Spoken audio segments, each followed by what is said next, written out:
What's the most money you ever spent on a cell phone? $800? $1,000? Yeah, I am Canadian because the money here is colorful like Monopoly money, but these are regular prices for Samsung and Apple to charge for smartphones. But did you know that Chinese companies can charge as little as $100 for a very decent phone? So how on earth do they make money?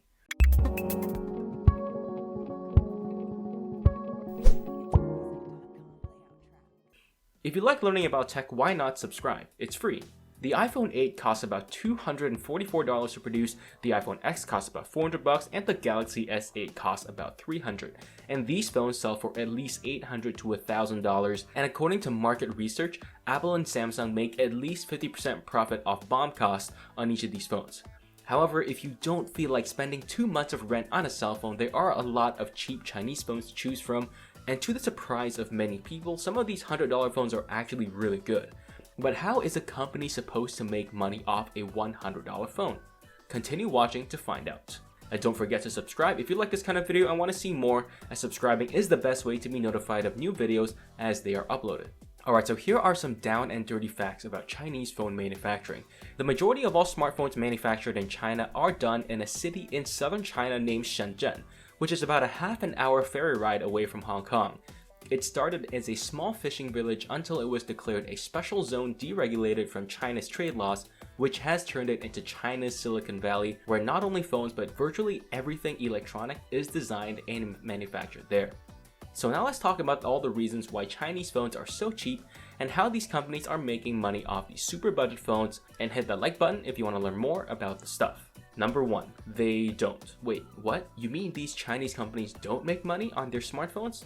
Yep, that's completely true. Let me give you an example. Most of you know who Xiaomi is, but if you don't, they are a Chinese company who sells phones with very good specifications for less than half the price of other brands like Samsung, LG, and Xiaomi makes zero profit off their cell phones. Even the CEO of Xiaomi himself admitted as much in an interview. This is actually a fairly detailed and in-depth topic that I won't spend too much time on, but basically these Chinese companies are not really concerned with making money off each cell phone, but what they want is for people to know who their brand is, and they want users using their cell phone so they can sell them more stuff in the future.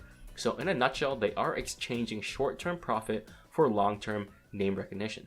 To be clear, not all Chinese companies do this. I can think of a few off the top of my head: Huawei, Oppo, Vivo, who are still laser focused on making a profit off each smartphone.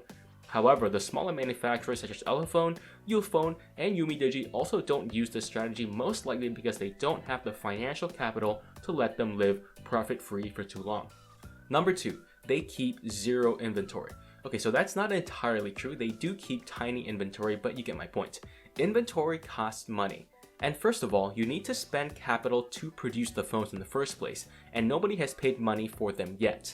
And you need a place to store them, both of which costs massive amounts of money. So how do companies sell stuff without inventory? There are a couple of techniques. The first is called a flash sale. They will basically release 1,000 units of a cell phone at a discounted price to ensure that inventory is snapped up in a flash, hence the name flash sale, so they never overstock items. Some companies will also use the just-in-time manufacturing method, meaning that they only start making the phone once an order has been placed, so there is never too much inventory and every piece of raw material is already paid for. Number 3, their marketing budget is virtually zero. How much does a Super Bowl halftime ad cost? It costs about $5 million, and companies like Samsung and Apple will spend that in a heartbeat. So guess how much money Samsung spent on their marketing? 100 million? No way. 1 billion? Maybe. Well, in 2016, Samsung spent $10 billion on marketing. Even LG, who doesn't actually sell that many phones, also spent $1 billion in 2016. So I'm sure many of you are familiar with OnePlus, the company that shot their first cell phone, the OnePlus One, to fame with a $300 shoestring marketing budget. Instead of traditional in-your-face ads everywhere marketing, they used certain clever guerrilla marketing techniques that I won't go through all of them, but here are some of the important ones. They made the phone invitation only so it seemed super exclusive. They used social media and rather unconventional techniques, to say the least, such as smashing your phone to buy the phone for $1, but most controversially, they launched the Ladies First campaign, which asked women to show an image of themselves with the OnePlus logo somewhere on their skin in order to win a OnePlus One. This generated obviously bad PR for the company, but bad PR is PR nonetheless. Number 4, and this one is less well known. Did you know that patents are pretty much useless in China, and around that lack of patent law has grown a rather collaborative and open source atmosphere? But before we get into that, I'll tell you the horror story that happened first. You guys remember hoverboards, right? They were like the thing to get a couple of years ago. Well, did you know that a Chinese dude named Shane in the USA filed a patent for the hoverboard? He's an inventor, and as you know, a patent involves revealing all your secrets so other people cannot use it without paying you. Unfortunately, by 2015, literally every single factory in Shenzhen was producing hoverboards, and how did they get it? Using poor Shane from the USA's patent. Shane fought really hard to stop these things from being imported but could not, as patent law is non-existent in Shenzhen compared to USA. So because of this lack of patent law, people in Shenzhen know that once you design something, every other company can just take it and use it. So basically every design is for all intents and purposes open source. So everyone is like, okay, so why do I patent stuff if it's gonna get copied anyway?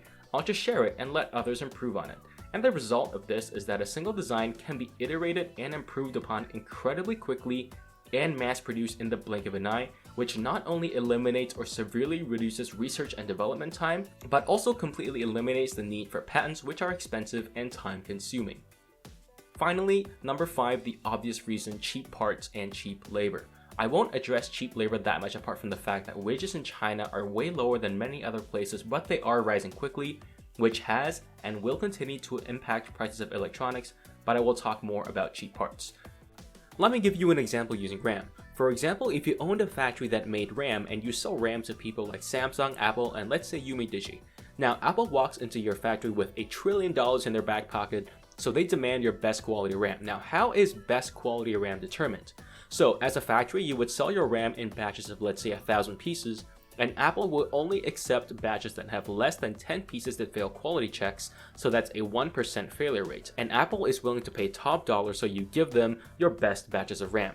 Now Samsung walks in and they don't have as much cash, so they can only afford crappier batches of RAM, so let's say 30 out of 1,000 pieces fail quality checks. So that means that Samsung bought slightly worse quality RAM than Apple.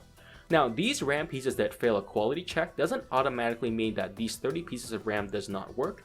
It just means that it does not pass the factory standards. Now, the factory isn't going to throw these pieces of RAM away, so they find a smaller company like Digi and say, yo, I'm going to sell you these pieces of RAM that fail quality checks for like 2 cents each. You cool? And Digi will be like, sure, yeah, whatever.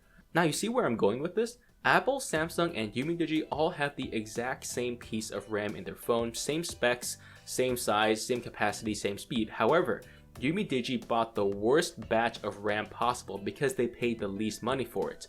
And that is one method some companies use to buy super cheap parts, and also why some companies' phones fail more often than other companies, because they paid for crappier quality components. I need someone to fact check my number 5. I did a ton of research on that, but it doesn't hurt if you guys have a second look. Let me know in the comments down below if I got it right or wrong.